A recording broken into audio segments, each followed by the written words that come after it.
1969 నుంచి తెలంగాణ ఉద్యమం నడుస్తుంది. 1969లో 400 మంది విద్యార్థులు అమరులైనటువంటి సందర్భం. రెండోది, తెలంగాణ రాష్ట్రంలో ఎప్పుడు ఉద్యమం వచ్చినా కానీ అణచివేసే ధోరణితోని ప్రభుత్వాలు ఉండే. కానీ తెలంగాణ రాష్ట్రం సిద్ధిస్తే నీళ్లు, నిధులు, నియామకాలు, స్వయం పాలన, స్వరాష్ట్రం వస్తే మన ప్రాంతమంతా ఎంతో అభివృద్ధి జరుగుతుందని 1969లో ఉద్యమం జరిగింది. ఆ తర్వాత 1972లో చెన్నారెడ్డి గారు ప్రజాసమితి పార్టీ పెట్టి మరి 10 మంది ఎంపీలను గెలిచినా కానీ ఆ తర్వాత మరి దేశంలో కాంగ్రెస్ పార్టీలో విలీనం చేసి ఆ ఉద్యమాన్ని చల్లార్చినటువంటి సందర్భాలను కూడా చూసినాం. కానీ ప్రజల ఆకాంక్ష తెలంగాణ రాష్ట్రం సిద్ధిస్తేనే మన ప్రాంతాలు అభివృద్ధి జరుగుతాయి, మన పిల్లలకు ఉద్యోగాలు వస్తాయి, మన నిధులు మన ప్రాంతంలోనే ఖర్చు పెట్టుకోవాలని ప్రజల ఆకాంక్ష. ఎందుకంటే దగ్గర 65-70 సంవత్సరాల గోస, నీళ్లు లేవు, నిధులు లేవు. మరి గ్రామీణ ప్రాంతంలో పంటలు పండించాలంటే కూడా సాగునీరు లేనటువంటి పరిస్థితి, తాగడానికి మంచినీళ్ళు లేనటువంటి పరిస్థితి, చిమ్మన చీకటి, కరెంట్ లేనటువంటి సందర్భాలు.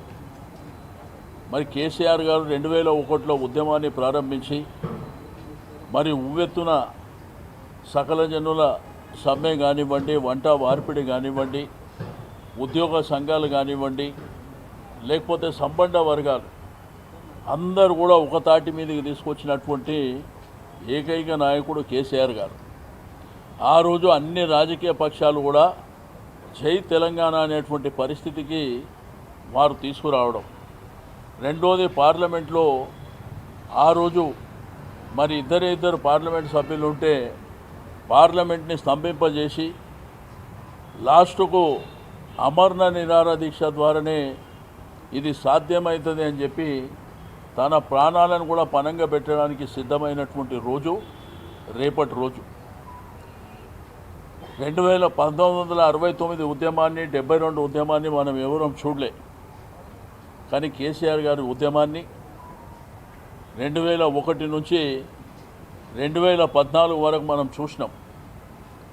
మరి ఆ ఉద్యమంలో అన్ని వర్గాల ప్రజలు, విద్యార్థులు కానీ, మహిళలు కానీ, రైతులు కానీ, సంబంధ వర్గాలతో పాటు ఉద్యోగులు, నిరుద్యోగులు అందరూ కూడా మరి ఆ యొక్క కార్యక్రమాలలో భాగస్వామ్యం జరిగి మరి కేంద్ర ప్రభుత్వాన్ని మీద ఒత్తిడి పెంచి తద్వారా వారి యొక్క అమరణ నిరాహార దీక్ష ద్వారా లాస్ట్ స్టేజ్లో హాస్పిటల్లో, నిమ్స్ హాస్పిటల్లో డాక్టర్లు కూడా చేతులు ఎత్తేసినటువంటి సందర్భంలో మరి కేంద్ర ప్రభుత్వం, అప్పుడున్నటువంటి మరి యూపీఏ ప్రభుత్వం మరి వెంటనే కేంద్రంలో ఉన్నటువంటి హోమ్ మినిస్టర్ చిదంబరం గారు మాట్లాడి తెలంగాణ రాష్ట్రం ఇస్తున్నామని చెప్పి ఆ రోజు అనౌన్స్ చేసినటువంటి సందర్భాన్ని కూడా మన కళ్ళారా చూసినాం.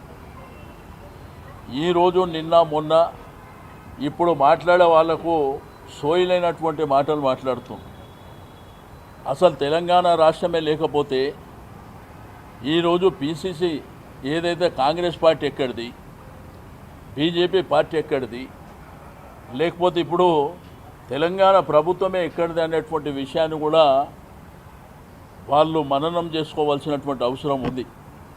కేసీఆర్ గారి మీద అవాకులు చెవాకులు పేలినంత మాత్రాన, మీ ఇష్టానుసారంగా మీరు మాట్లాడినంత మాత్రాన చరిత్రను ఎవరు మరవరు. కేసీఆర్ అనే వ్యక్తి లేకపోతే తెలంగాణ రాష్ట్రమే లేదు అనేటువంటిది జగమెరిగినటువంటి సత్యం.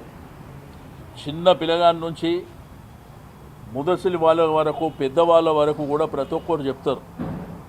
కేసీఆర్ ఆ రోజు ఉద్యమాన్ని ఉవ్వెత్తున తీసుకువెళ్ళడమే కాకుండా ప్రభుత్వం మీద ఒత్తిడి పెంచి దేశంలో ఉన్నటువంటి అన్ని పార్టీలతోని మరి మీరు కంపల్సరీ తెలంగాణ